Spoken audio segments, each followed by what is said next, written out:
Story 1. I've been working as a cashier at our local supermarket for about 3 years now. It's not my dream job, but it pays the bills while I'm finishing my nursing degree at community college. The hours are flexible, my coworkers are decent, and most customers are pretty nice. Most of them, anyway. My shift that day started normally enough. I clocked in at 2 in the afternoon, right when the store gets its midday rush. Retirees finishing their shopping, parents grabbing snacks before school pickup, the usual crowd. I was on register 7, my usual spot near the front. Around 3:30, things got weird. This woman came through my line pushing not one, but 2 shopping carts. Both were absolutely loaded with groceries. I'm talking overflowing. Boxes of cereal stacked precariously, bags of chips threatening to spill out, meat packages balanced on top of bread. It looked like she was preparing for the apocalypse. But something was off. As she started unloading onto the belt, I noticed the items looked wrong. Different packaging than what we carried. The cereal boxes had price tags from another store chain. The meat had stickers from a butcher shop across town. Hi there. How are you today? Karen, I'm fine. I need you to scan all of these and honor your price match guarantee. I'm sorry. What? Karen, your price match. I have receipts from 3 different stores, and your advertisement said you'd match any competitor's price. She slapped down a handful of crumpled receipts on the belt. I picked one up and looked at it. It was from a grocery store about 15 miles away, dated from earlier that morning. Ma'am, I think there's been a misunderstanding. Our price match policy means if we carry the same item and you find it cheaper elsewhere, we'll match that price. We can't scan items from other stores. Karen, that's ridiculous. The sign outside says price match guarantee. These are groceries. You're a grocery store. Match the prices. But these aren't our products. They're already purchased from other stores. See, they have their price stickers on them. Karen, I don't care about your excuses. Your policy says price match, so price match. By now, a line was forming behind her. I could see people checking their watches, shifting their weight from foot to foot. An elderly man with just a carton of milk looked particularly tired. Ma'am, I physically cannot scan these items. They're not in our system. They don't have our barcodes. Karen, then type them in manually. Are you stupid or something? My face got hot. I've dealt with rude customers before, but this was something else entirely. I took a deep breath, trying to stay professional like my manager always told us to do. I understand you're frustrated, but I need you to know that what you're asking isn't possible. Our price match policy only applies to items we sell here. You'd need to return these items to the stores you bought them from. Karen, I'm not going anywhere. This is false advertising. You people are scammers. She was yelling now. Heads turned throughout the store. My supervisor, a guy in his 30s who'd been straightening the magazine rack nearby, started walking over. Supervisor, is everything all right here? Karen, no, this cashier refuses to do her job. I want to speak to the manager immediately. Supervisor, I am the manager on duty. What seems to be the problem? Karen launched into a tirade about our price match policy, waving her receipts around like they were legal documents. She insisted we were committing fraud, that she'd call the corporate office, that she'd blast us on social media. The whole time, she was blocking the conveyor belt with her body, preventing me from even helping the next customer. Supervisor, ma'am, as my cashier explained, we cannot scan items purchased from other stores. That's not how price matching works at any retailer. Karen, you're all incompetent. I demand you honor this. I have rights as a customer. Supervisor, I'm going to have to ask you to step aside so we can help other customers. Karen, I'm not moving until you scan my groceries. She literally sat down on the floor right there in front of my register. Her carts blocked the lane completely. Behind her, the line had grown to at least 10 people. A mother with a crying baby looked exhausted. The elderly man with the milk had given up and walked to another register. Supervisor, Ma'am, if you don't move, I'll have to call security. Karen, call them. I'll sue this entire store. He pulled out his walkie-talkie and did exactly that. Within 2 minutes, our security guard arrived. He's this calm, older gentleman who used to be a cop. He's seen everything. Security, ma'am, I need you to gather your belongings and leave the store. Karen, I'm a paying customer. Security, you need to leave now, or I'll have to contact the police for trespassing. Something about the word police seemed to flip a switch. She scrambled to her feet, grabbing her carts. Karen, you haven't heard the last of this. I'm calling corporate. I'm calling the news. This store is going down. She stormed toward the exit, pushing both carts. But here's where it got even better. Our assistant manager, who'd been watching the whole thing from customer service, stepped in front of her. Assistant manager, ma'am, those carts are store property, and I need to verify you didn't take any of our merchandise. Karen's face went bright red. Karen, these are my groceries. Assistant manager, then you won't mind if security checks, right? Security went through both carts carefully. Sure enough, mixed in with all her other store items were about $30 worth of our products that she'd apparently grabbed and tried to sneak out with. Small stuffed candy bars, a magazine, batteries. The police were called. I had to give a statement. Karen spent 20 minutes in the security office screaming about her rights before the officers arrived. They issued her a citation for shoplifting and a trespass notice banning her from the store. The best part?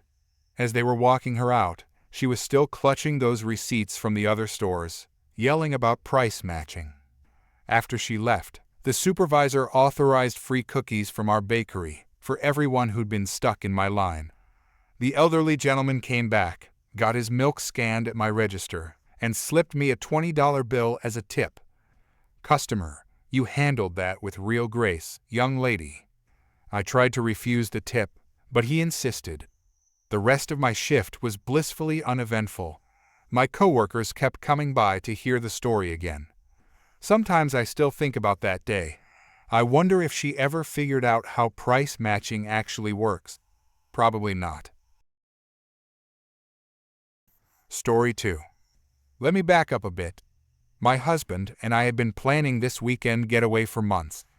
After our daughter was born 3 months ago, life became this beautiful chaos of sleepless nights, endless diaper changes, and barely any time for ourselves. Don't get me wrong, I love being a mom. But when my mother-in-law offered to watch our older son for the weekend so we could have a break, we jumped at the chance. The problem was, our newborn was still breastfeeding every couple hours. We couldn't leave her behind, so we found this spa resort that advertised itself as family-friendly with a relaxation lounge that welcomed nursing mothers. Perfect, right? We could still get some pampering while taking care of our baby girl. We arrived Friday evening, and everything seemed great. The staff were wonderful, cooing over the baby and assuring us that the relaxation lounge was specifically designed to accommodate families. They even had a quiet corner with comfortable chairs for nursing mothers. Saturday morning, my husband went for his massage appointment while I stayed with the baby in our room. She'd been fussy all morning, and I finally got her down for a nap around 11. By the time she woke up and I fed her, it was already 1 in the afternoon time for my own massage appointment. I headed down to the spa area with the baby in her carrier. She'd just eaten and was drowsy, making those cute little baby sounds. The receptionist smiled and reminded me I could use the relaxation lounge afterward, pointing to the quiet corner they'd mentioned. My massage was incredible. 60 minutes of not thinking about anything except my own aching muscles. When it was over, I felt like a new person. I collected the baby from the staff member who'd been watching her, yes. They even offered childcare for brief periods and headed to the relaxation lounge with her. The lounge was this peaceful space with dim lighting, soft music, and several comfortable recliners. There were maybe 4 other people there, all looking blissfully relaxed in their spa robes. I settled into a corner chair, grateful for the quiet moment. The baby started fussing about 10 minutes later. Not crying, just making little whimpering sounds. I knew she was getting hungry again. I'd brought a nursing cover, so I draped it over my shoulder and started feeding her. She latched on immediately and quieted down. That's when I heard the huffing. I looked up and saw this woman in the recliner across from me, glaring daggers in my direction. She was maybe in her late 40s, with one of those haircuts that screams, "I want to speak to your manager." You know the type. She stood up and marched over to me, her spa robe billowing behind her like some kind of entitled superhero cape. "Karen, excuse me, but this is supposed to be a relaxation lounge." Me. "Yes, I know. I'm sorry if we disturbed you. She's just eating." "Karen, I paid good money for a massage, and now my entire experience is ruined because your baby is making noise." I looked down at my daughter, who was quietly nursing and making absolutely no sound at all now. Me, she's not making any noise right now. She was just a little fussy before I started feeding her. "Karen, well, I shouldn't have to listen to any baby sounds during my relaxation time. This is completely unacceptable. I demand complete silence or I want a refund." Me, the resort advertises as family-friendly. There's even a designated area for nursing mothers right here.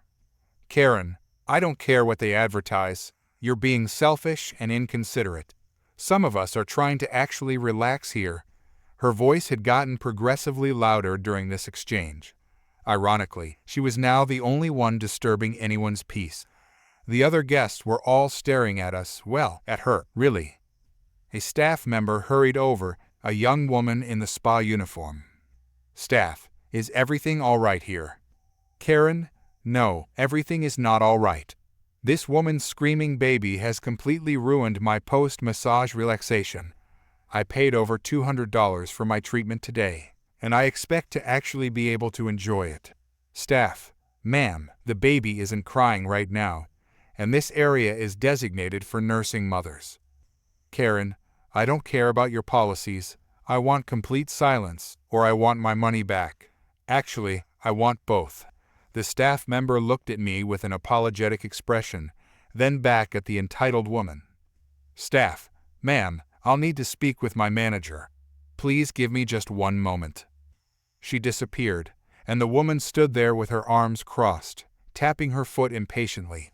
My baby had finished eating by then, and I was burping her gently. She let out a tiny baby burp, and I kid you not, the woman actually gasped like my daughter had personally offended her. The staff member returned with the manager, a calm-looking older gentleman. "Manager, good afternoon. I understand there's been a concern about noise in the relaxation lounge." Karen launched into this whole tirade about how she'd come here to escape the stress of her daily life, how she deserved peace and quiet, and how it was completely unacceptable that babies were allowed in the space. The manager listened patiently, nodding occasionally. "Manager, I completely understand your desire for a peaceful experience.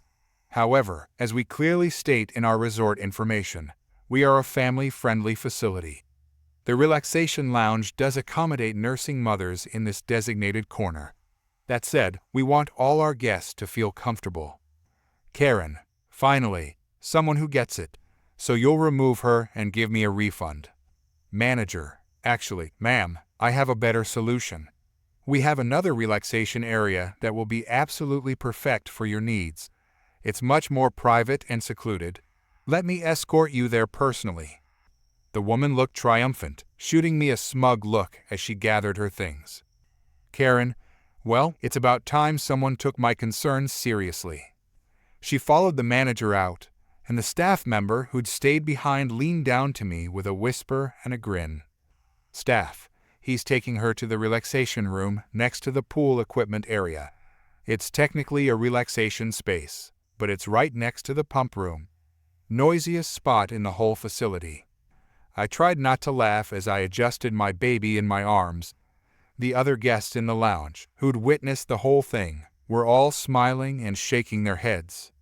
One older woman even gave me a thumbs up. My husband found me 20 minutes later, still in the lounge with a sleeping baby on my chest. "Husband, how was your massage?" Me, the massage was great. The after show was even better. I never saw that woman again during our stay, but every time I walked past the pool equipment room and heard the mechanical humming through the walls, I couldn't help but smile. Story 3.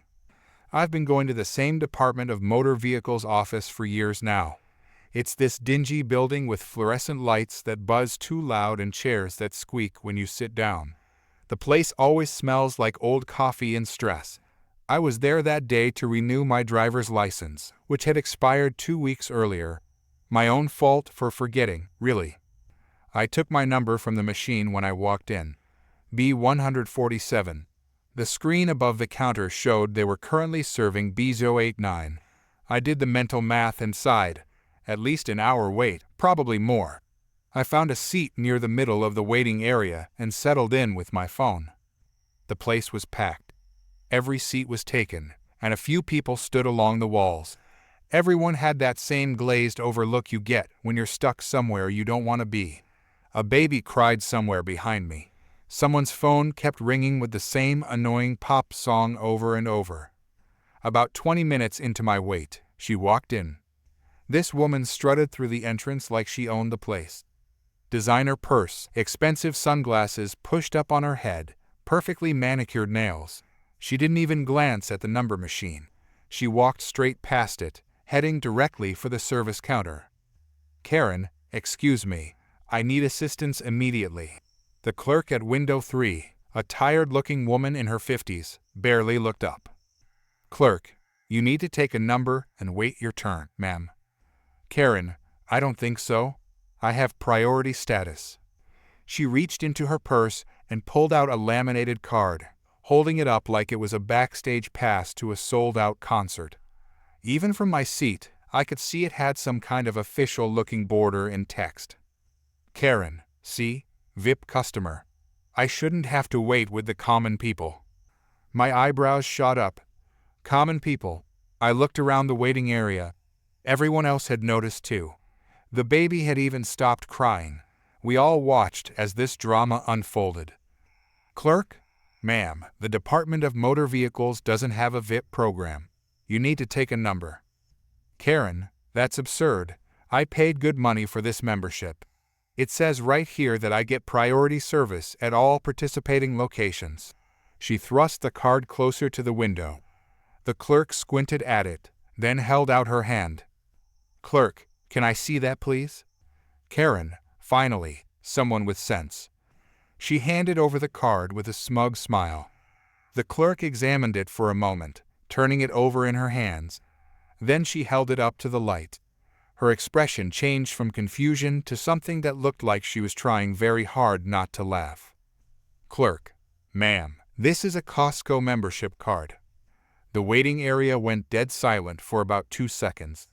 Then someone snorted. Then someone else giggled. Within moments, the entire room erupted in laughter. I couldn't help it either. I was laughing so hard my eyes watered. "Karen, what? No, it isn't. Give that back." She snatched the card from the clerk's hand and stared at it like she'd never seen it before. Her face went through an impressive range of colors. Pink, red, then almost purple. "Clerk, that's a Costco wholesale membership. It gets you discounts on bulk groceries, not priority at government offices." "Karen, but I laminated it. I added the VIP text myself." The laughter got louder. The guy next to me was practically wheezing. Even the baby seemed to be giggling now. "Clerk, so you admit you made a fake pass?" "Karen, it's not fake, it's just enhanced. I'm a premium member. I deserve premium treatment everywhere." "Clerk, ma'am, you need to take a number and wait like everyone else, or you need to leave." "Karen, this is discrimination. I'm going to report this office." "Clerk, you're welcome to file a complaint after you take a number and wait your turn, or you can leave and come back another day." An older man sitting across from me called out, "Man, lady, just take a number.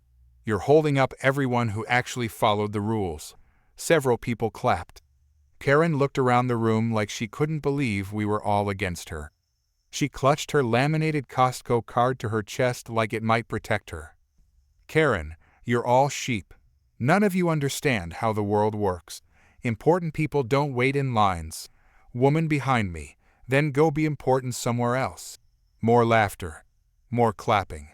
Karen's face was now a shade of red I didn't know human skin could achieve. She spun on her designer heels and marched back toward the entrance. Karen, I'll take my business elsewhere. Someone yelled back. Random voice. It's the Department of Motor Vehicles. There is no elsewhere. She slammed through the exit doors so hard they rattled.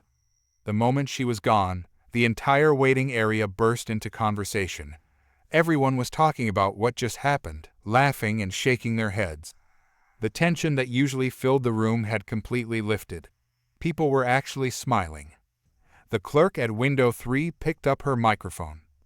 Clerk, now serving B's and Nines. The waiting continued, but it didn't feel so bad anymore. People were chatting with strangers, sharing other ridiculous stories about entitled people they'd encountered. Someone pulled out a box of cookies from their bag and started passing them around. The baby was sound asleep. When my number finally got called an hour later, I walked up to window 3. The same clerk who dealt with the Costco card incident was there. Me. That was the most entertaining wait I've ever had at the Department of Motor Vehicles. Clerk, 20 years I've worked here. I've seen a lot. But that was a first. She processed my license renewal with a smile still on her face. As I left the building, I glanced at the parking lot. I couldn't help but wonder if Karen was at Costco right now, trying to convince them her laminated card got her priority checkout. Probably.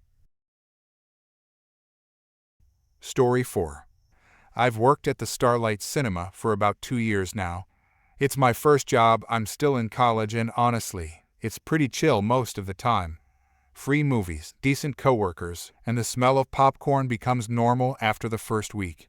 I've dealt with my share of difficult customers, but nothing prepared me for what happened last Saturday night. It was around 7:30, right in the middle of the evening rush. We had 3 big movies playing, and the lobby was packed with families, couples on date night, and groups of teenagers. I was working the concession stand with my coworker, who'd only started last month, so I was showing her the ropes. This woman walked up to our register.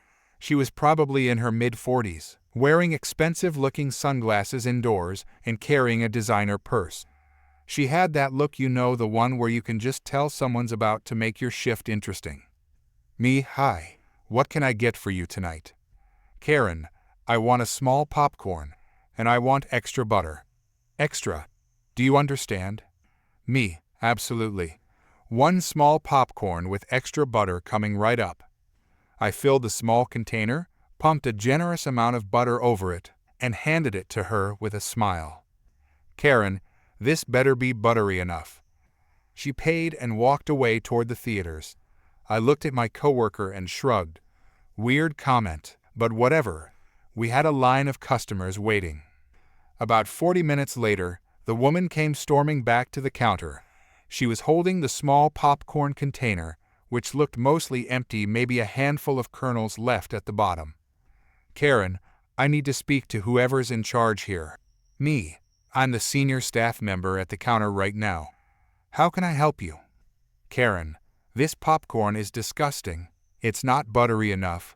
I want a refund immediately. I glanced at the container. Like I said, it was basically empty. Me, ma'am, I'm sorry you weren't satisfied with the popcorn, but I can see you've already eaten most of it. We can't offer refunds on food that's been consumed. Karen, I ate it because I paid for it. But it was terrible the entire time. This is false advertising. You said it would have extra butter. Me, I did put extra butter on it, ma'am. I remember making it myself. Karen, well, it wasn't enough extra butter. I want my money back right now. The lobby had gotten quieter. People in line were starting to stare. My coworker looked terrified, frozen in place behind me. Me, I understand you're upset, but our policy is clear. We can't refund food items that have already been consumed. If you'd brought it back earlier when it was still full, we could have added more butter for you. Karen, your policy? Your policy?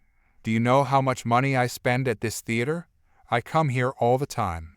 I'd literally never seen her before in my life. I'm sorry, but I can't override the policy. If you'd like, I can get my manager. Karen, oh, you're going to hide behind your manager now? Typical. You millennials have no customer service skills whatsoever.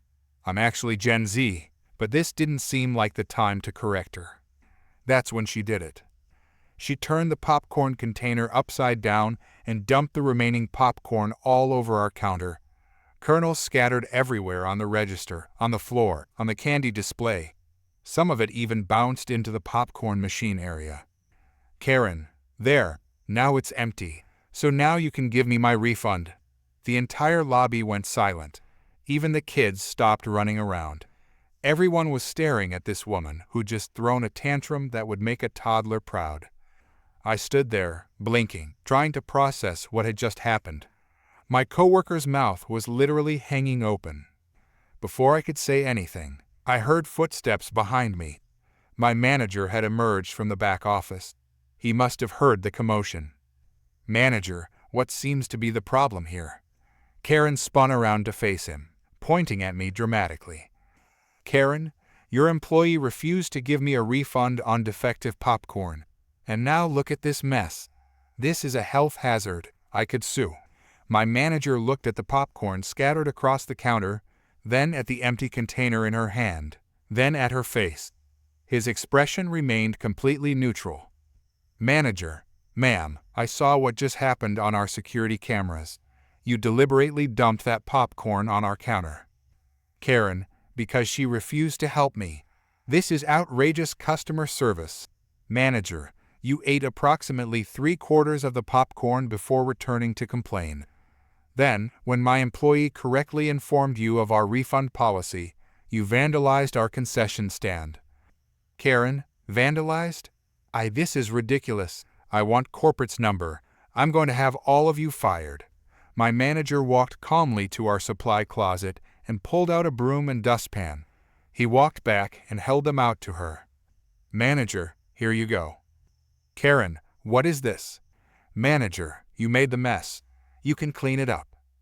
Karen, excuse me. Manager, you have two options. You can clean up the popcorn you threw everywhere, or I can call the police and have you charged with vandalism and disturbing the peace. Your choice. Her face went through about 5 different shades of red. Karen, you can't. I'm a paying customer. Manager, not anymore. You're currently trespassing. So, what's it going to be? The broom or the police? She looked around the lobby, finally seeming to realize that dozens of people were watching her, many with their phones out. A kid somewhere in the crowd giggled. She snatched the broom from my manager's hands and started aggressively sweeping, muttering under her breath the whole time. It took her about 10 minutes to clean up all the popcorn while everyone watched. When she finished, she shoved the broom back at my manager. Manager, thank you. You're now banned from this theater. Please leave the premises. Karen, you'll be hearing from my lawyer. She stormed out, and the second the doors closed behind her, the entire lobby erupted in applause. Actual applause. My manager took a little bow. The best part? About a week later, my manager showed me a review she'd left online, claiming we'd assaulted her with a broom. Corporate called to investigate. My manager just sent them the security footage. She never came back. The popcorn stayed buttery. Life went on. Story 5. I volunteer every year for our town's 4th of July parade. It's a small town tradition that everyone looks forward to. Nothing fancy, just local businesses, school bands, maybe a few politicians waving from convertibles. This year, I was helping coordinate the superhero float sponsored by the community center. We had about 15 kids aged 6 to 12, all dressed up as their favorite heroes. Spider-Man, Wonder Woman, Captain America, you name it. The morning of the parade was hot, like really hot. The kind of July day where the pavement shimmers and everyone's looking for shade. I was doing last-minute checks on the float, making sure all the kids had water bottles and their costumes were secure. The parade route was already lined with families setting up lawn chairs and blankets.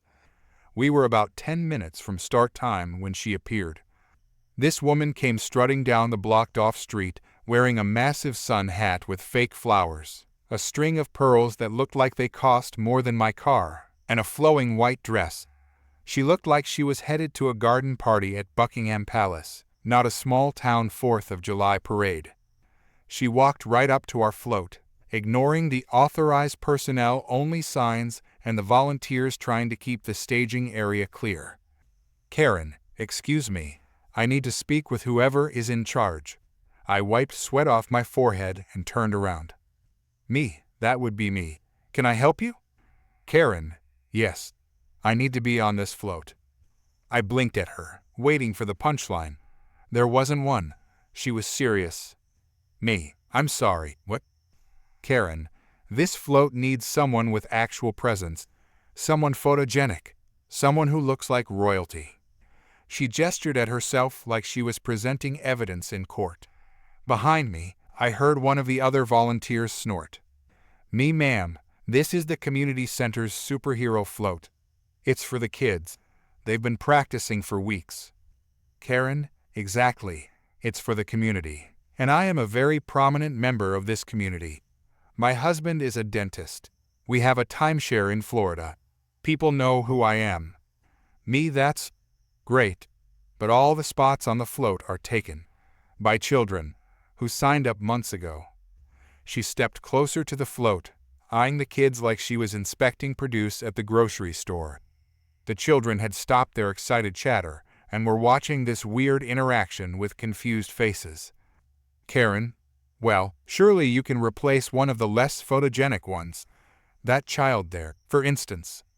She pointed at an 8-year-old girl dressed as Black Widow. The girl's smile immediately dropped. Her mother, standing nearby, looked like she was about to commit murder. "Me, absolutely not. Every child on this float earned their spot." "Karen, don't be ridiculous. I would elevate the entire presentation. Look at me. I'm wearing pearls, real pearls. Me, ma'am, you need to step back. The parade is about to start." "Karen, I'm not moving until you give me a spot on this float. Do you know who I am?" "Me, someone who doesn't have a spot on this float." She gasped like I'd slapped her. One of the kids dressed as Thor giggled. The parade coordinator, a no-nonsense woman named Janet, who'd been running this event for 20 years, came marching over. "Janet, what's going on here?" Karen immediately switched tactics, putting on a sweet voice. "Karen, oh, thank goodness, someone sensible. This person is being completely unreasonable. I simply want to participate in the parade, and I'm being discriminated against." "Janet, every participant registered months in advance. Did you register?" "Karen, well, no, but I shouldn't have to. I clearly add value. Just look at me." She did a little twirl. Her dress billowed out. A kid dressed as the Hulk whispered to the kid next to him. "Kid, is she supposed to be a superhero?" "Other kid, maybe she's the villain." Janet crossed her arms. "Janet, ma'am, if you're not registered, you can't be on a float. You can watch from the sidewalk like everyone else." "Karen, this is outrageous. I demand special treatment. I look like royalty." "Janet, in America, we don't have royalty. We have rules. Now please step back before I have security remove you." "Karen, you wouldn't dare." Janet raised her hand and waved. 2 police officers who'd been assigned to parade duty started walking over. Karen's eyes went wide.